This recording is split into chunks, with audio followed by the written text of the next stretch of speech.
अस्सलाम वालेकुम। कैसे हैं आप सब लोग? उम्मीद करती हूँ आप सब लोग ठीक होंगे, खैरियत से होंगे। आज मैं आप लोगों को मसाला भिंडी बनाना सिखाऊंगी एक नए अंदाज में। बहुत ज़बरदस्त ये रेसिपी है, तो आप लोगों ने एक बार ज़रूर ट्राई करनी है। तो चलें स्टार्ट करते हैं। सबसे पहले मैंने कढ़ाई में ऑयल ले दिया, इसमें मैंने प्याज डाल दिया और प्याज को आप लोगों ने रफली सा काट देना है, ज़्यादा बारीक नहीं काटना, ठीक है। थोड़ा सा मैंने प्याज को सॉफ्ट कर दिया है, आप लोग देख रहे होंगे तकरीबन प्याज हमारे सॉफ्ट होने लग गए हैं। अब हम इसमें डाल देंगे भिंडियों को, ठीक है। भिंडियों को आप लोगों ने ऐसे काट देना है और थोड़ी देर इसका पानी खुश्क होने देना है, ठीक है। आप लोगों ने धूप में तकरीबन 10 से 15 मिनट इसको धूप में रखना है। तकरीबन 10 से 15 मिनट मैंने इसको धूप में रखा है। अच्छी तरह से मैं इसको फ्राई करूंगी।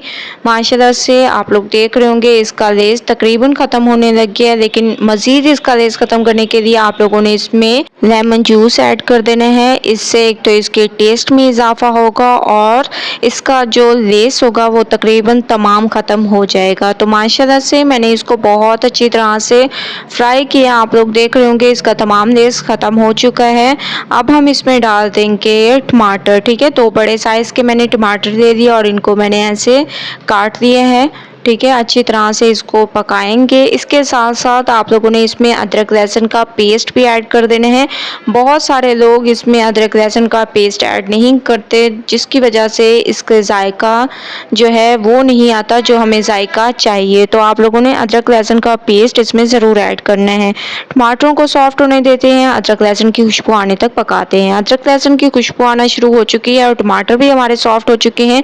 अब हम इसमें बाकी के मसाले डाल देंगे। लाल मिर्चों का पाउडर, हस्बे जायका नमक, धनिया पाउडर, हल्दी पाउडर, ज़ीरा और कुटी हुई लाल मिर्चें तकरीबन 1/4 चम्मच, ठीक है।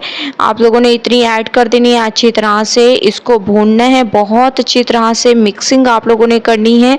मिक्सिंग मैंने इसमें कर दी। 3 हरी मिर्चें आप लोगों ने इसमें ऐड करनी है और 10 मिनट के लिए इसको कवर करके पकाएंगे। उसके बाद नेक्स्ट स्टेप करेंगे। 10 मिनट हो चुके हैं। माशाल्लाह से मसाला भिंडी हमारी बिल्कुल तैयार हो चुकी है। आप लोग देख रहे होंगे इसकी लुक बहुत ज़बरदस्त, बहुत ही ज़्यादा अमेजिंग। इसकी खुशबू में इजाफा करने के लिए आप लोगों ने इसमें डाल देने हैं धनिया पाउडर, ठीक है। खुद आप लोगों ने घर में पिसाया धनिया पाउडर ऐड नहीं करना, खुद आप लोगों ने पीस कर इसमें डालना है, जिससे इसके जायके में खुशबू में इजाफा होगा। तो माशाल्लाह से फाइनल लुक आ चुकी है। मसाला भिंडी हमारी बिल्कुल तैयार हो चुकी है एक नए अंदाज में। आप लोगों ने एक बार मेरे कहने से इस मसाला भिंडी को ज़रूर ट्राई करना है और मुझे अपना फीडबैक ज़रूर देना है। अगर आप लोगों को मेरी ये रेसिपी पसंद आए तो लाइक करें, ज़्यादा से ज़्यादा शेयर करें। इंशाल्लाह कल न्यू रेसिपी के साथ हाजिर होंगी। तब तक के लिए अल्लाह हाफिज़।